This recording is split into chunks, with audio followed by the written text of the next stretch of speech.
Hello everyone. So I wanted to do a short video today.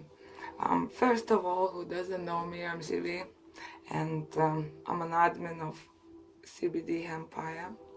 I also run business with CBD Biocare, and I am a cannabis researcher. I spent most of my time educating others about wonders of this plant and how they can help themselves and heal many diseases only with cannabis. Myself, I have cured my own anxiety, depression, eating disorders, IBS, many other little issues with my body have disappeared since I have started using CBD oil myself. I have to admit I have used quite a few brands now, and not all of them are same. Because market is growing constantly, people are getting more and more BS, if you know what I mean. They're getting bombarded with advertising and they don't even know anymore who to believe. So today I would like to touch up on a few things, just so you know a bit more about what are you looking for and what CBD can do for you, and not just CBD, cannabis in general, because we know that there are so many different strains of cannabis, and it's not just sativa, indica, or rubialis. Even every sativa plant is different. Every indica plant can be different. The amount of THC, CBD, and other compounds vary. And also we are capable, these days we are capable to crossbreed these plants. We know how to do it. We can clone them, breed them, mutate them, if you want to say that, and reach any desired levels of THC, CBD, or any other cannabinoid just by crossbreeding the plant. So just want to touch up on a few things. Why CBD is so important and why I am promoting it so much. Because it has antibacterial properties. It also has anti-cancerous properties, promotes bone growth, helps with digestion, like Crohn's disease, IBS, also multiple sclerosis, all sorts of nerve-related problems. It reduces risk of artery blockage. Of course, anxiety, depression, panic attacks, post-traumatic stress disorders, all mental, brain-related problems. We cures them so quickly and so easily without any side effects. Of course, maybe some of the illnesses, depending on what stage you are, might take a bit longer to manage or cure. But again, everyone is different. Unfortunately, we don't have enough research done at this time to claim anything 100%. And of course, I can't say that this definitely going to cure any disease, because as we know, CBD or cannabis products are not FDA approved, although they are gonna be soon. I just hope not the synthetic option, but the real option is gonna be approved by FDA, and we will get funding. Not we directly, but many scientists across the world will get funding to do research, to actually test these products on real people, not just animals. And finally, put the dot on this story, end the story, because we know that for centuries, for not even centuries, for millenniums, our ancestors used cannabis on a daily basis. They made paper, they made fabrics. They smoked it, they ate it. They used it for many like illnesses. For example, after the battle, when they had cuts, to remove the pain and inflammation. Because hemp is antibacterial. Also, they used it for pains like arthritis or period pains or any type of pains. Hemp just works magic on pains or bad mood, sleeping problems. About sleeping though, if you're new to CBD and you don't know how it works and maybe your body is not used to it very much yet, because it is mildly alerting substance. I wouldn't say it's like coffee, but it will wake you up, if you know what I mean. So if you take a little bit more in the evening, you stand the risk to might not have a very good sleep, or maybe delay your sleep that day. I have done that myself quite a few times when I thought, all right, it's quite late now, it's time to go sleep. I'll just pop a couple of drops of my CBD and I'm gonna go to bed. And then I ended up working for another 3, 4, even 5 hours. Didn't want to sleep. It's not like it did anything bad to me, it didn't change anything. I just had a shorter night's sleep that day, and next morning got up, popped my CBD, and happy days, just carried on with my life. Alright, now, enough about me. Let's talk about cannabis.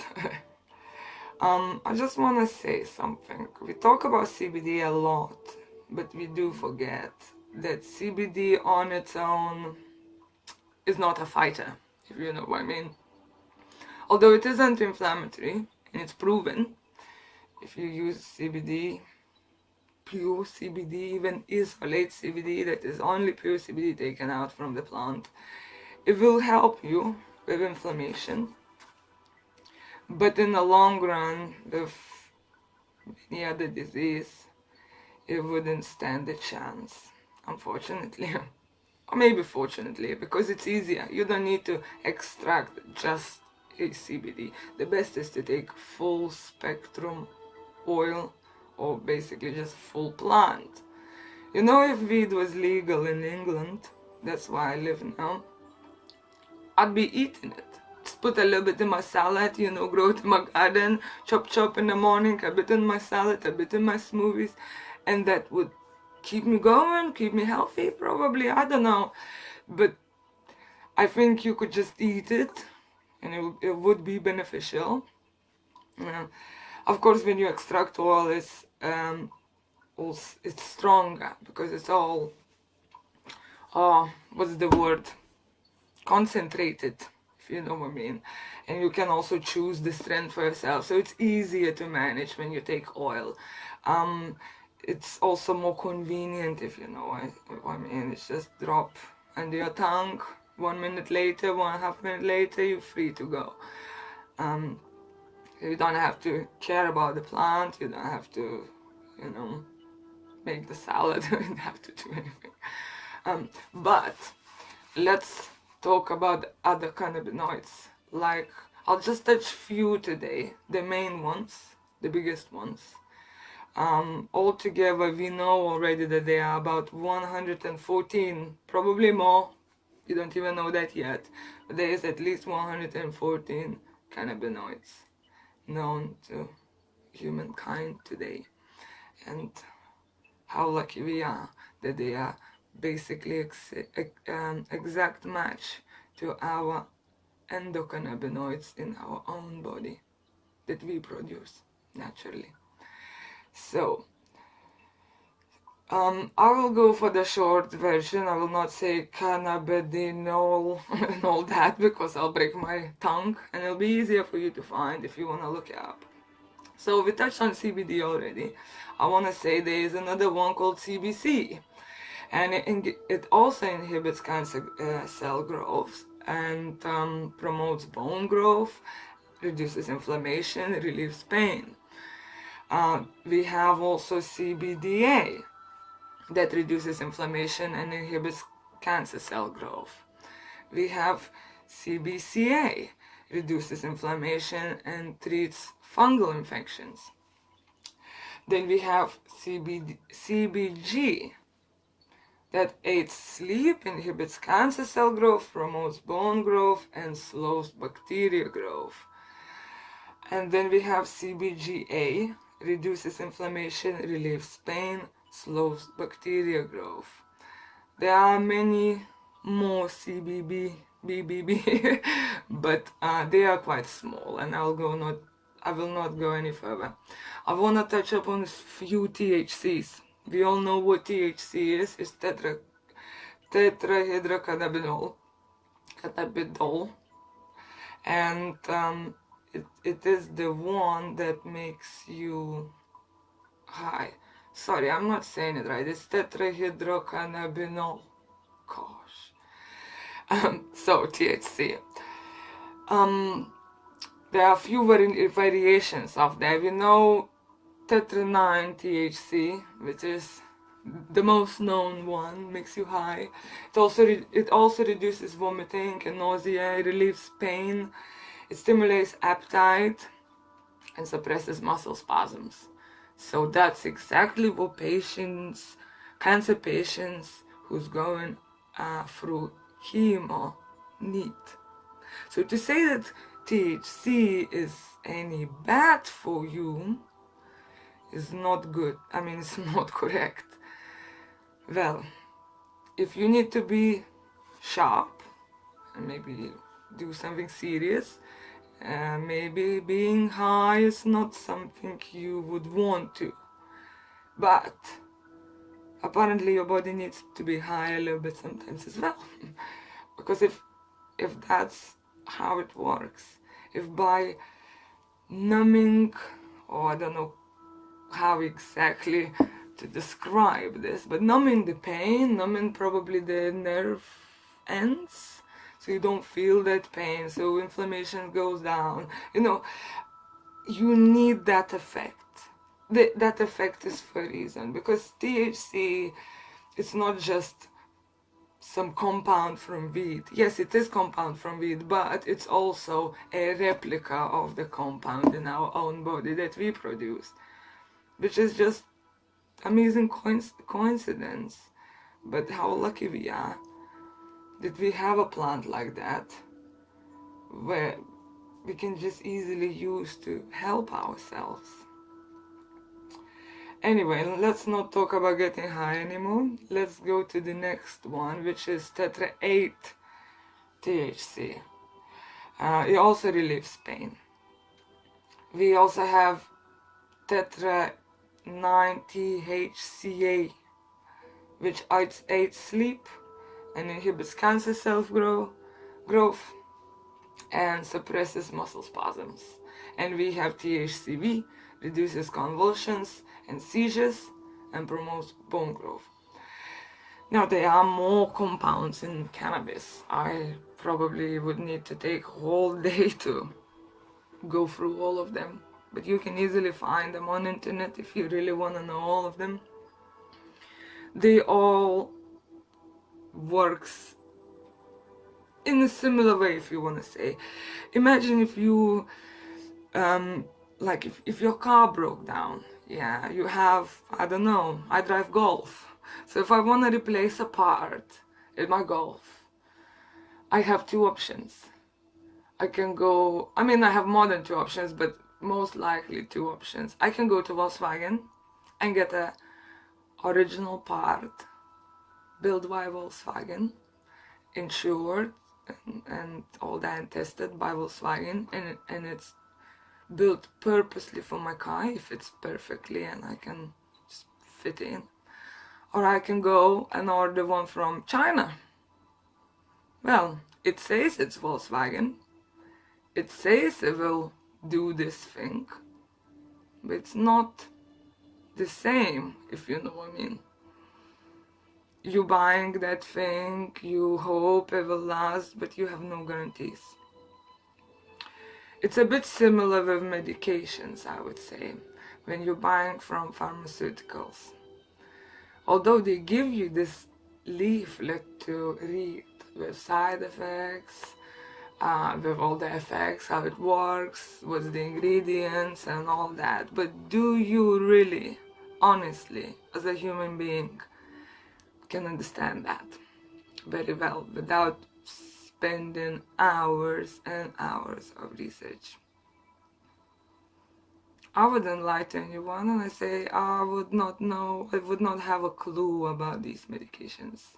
I would need to take each and individual one and research them, or take the ingredients and research them. And most likely, you know, I mean, most often when I do research medication, I find that they either don't do anything good for you, whatever they claim to do is it's just a lie. And like for example, um, high cholesterol medications, you know, it's probably the second biggest money making machine after cancer. People who don't know how body works, they buy these things. They believe the doctor, and I'm surprised that doctors are prescribing it though. It just shows like that they don't do research. They don't know what I mean, they don't spend time on an individual medication. Because we know that our body is basically, it needs cholesterol so bad. Your brain is built from cholesterol, mostly. You know, if you don't get enough cholesterol in your diet or, you know, in your body, your liver will produce it. Your liver is there to clean and, you know, to detoxify your body. It does loads of many things, but it also produces cholesterol. No one talks about that when they talk about cholesterol. Everyone talks about cheese and I don't know, fat fish and this and that. And yes, I will not recommend you to eat cheese. That's not very healthy food. I would say it's opposite from healthy. But if you don't get enough of cholesterol, let's say from olives or any other fatty food, your liver will produce more. It will produce as much as it needs to maintain good balance in your body, and good balance, I mean good brain work and all that. But what happens when you start taking these medications to lower your cholesterol? Do you think they clean out your arteries? They go to your arteries and gets the cholesterol out of there? Do you think these medications goes to, I don't know, around your heart and cleans out the fat that collects around your heart and other muscles? It's a joke. These medications, what they do, they changes the way your liver produce cholesterol. So you can shove that cheese in your mouth and suppress your liver from making real cholesterol for your body. And what happens then? You ruin your liver. And what happens when you ruin your liver? Then you don't detox, then you don't clean your body, then you don't take all the poison out of your food before you digest it. Your digestion don't work properly. What happens when your digestion don't work properly? You start losing eyesight, you becoming, I don't know, your skin goes bad, all your, I don't know, depressions comes back, all problems, everything you can imagine can come from the gut. Also, you can get cancer in your bowels, it'll kill you in no time. You know, your liver, if you lose liver, you're done. You don't have the second one. It's like so important. Well, I went into this liver subject. So I would like to say something regarding CBD and liver. Anyone who is using medications, prescribed medications, synthetic medications, those chemicals from pharmacy, should and probably must consult the doctor before they start taking CBD. It's not because CBD will harm them. It's not because CBD will, I don't know, cause some side effects, but most likely there's a good chance they might interfere with your medications, because CBD do change your liver. It do act on your. It does act on your liver. It changes the way your liver breaks some enzymes. I wouldn't want to go deeply into this subject now because I'm not prepared, but I know for sure that some medications needs to be broken down certain way, and when your liver is changing the way it breaks down things when you on CBD, it's not like you are getting unhealthy. It's actually the way it should be. It actually cleaning you. It's actually not letting anything that is not needed to go in a bloodstream. It's actually working faster. So some medications are not designed for it. Some medications need to pass through the liver. And now imagine if all of a sudden there's a guard. All of a sudden there's a support that is breaking down those medications before they even gets into your bloodstream. Of course, it won't just remove all of it because meds are strong, but it could change the way your meds work. So you should discuss it with your doctor, and if it's possible that maybe you can have a break from meds while you're taking a CBD, at least for a week or two, if it's something that you will not kill you. If you know what I mean. I don't want to give any examples now. I understand, like pain medications, if you don't take it, you will not die, but you will be in pain. But maybe some other medications like heart, or I don't even know. No, but something that you would need to take daily and you can't have a break, and you would be relying on it. I would say have a word with a doctor. See if you can have a break. If it interferes. If it doesn't, then happy days. You might be able to slowly come off of your meds and just go on CBD. But yes, just make sure you research and ask questions before you go ahead. You should also do that when you get prescription from your doctor, though. And I'm just saying as a friend, because I realized one thing. When there is like let's say any disease like flu outbreak or any outbreak, you realize that all your friends or people you know who went to doctors that same month got prescribed exactly same medication. I wonder, why is that? Is it one fits all? Or how does that work? Or is it just one single medication for that disease, the one single med available for that disease? Which I don't believe. And why these meds changing so often? Why they don't stand the time? Only those few like paracetamol or Anagen or penicillin. They stood the time. Nothing else, all these brands, they comes and goes, nothing else stands the time. Because they get approved, they causes people side effects, it causes damage, then they get removed. A new brand comes out. So we're just being guinea pigs. And I don't mind experimenting sometimes, as long as I'm experimenting with something natural, something I know about, something I can understand, in my little head. Not those chemical things. Oh. Anyways, it was a pleasure to talk to you. If you have any questions, or if you want to input something, please drop us a line. I wasn't really prepared for this video. I just wanted to say hello. I also want to say how happy I am. Yesterday was 1 month anniversary since I've started my CBD Empire group on Facebook. I actually was very keen to come on live yesterday. But oh, I had to go to Milton Keynes. I had to sort out some things, and by the time I got home, it was just too late. I was just too tired. I thought, oh, I'll just leave it for tomorrow. So yay! Happy birthday, 1 month birthday to us. We have already more than 1,000 people. I'm so happy. I love you all.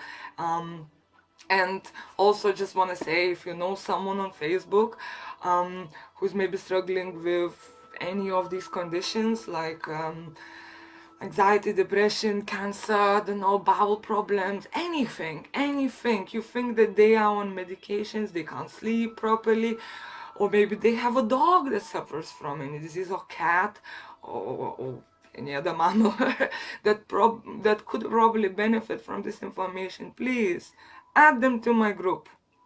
If I see that it's added by one of you, I will just approve these people. I always check who added someone, and if it's someone of you guys, someone I know, I'll just approve them. And let's spread the word, and let's heal the world. Gosh, this English can't speak today. And yeah, just keep in touch. See you later.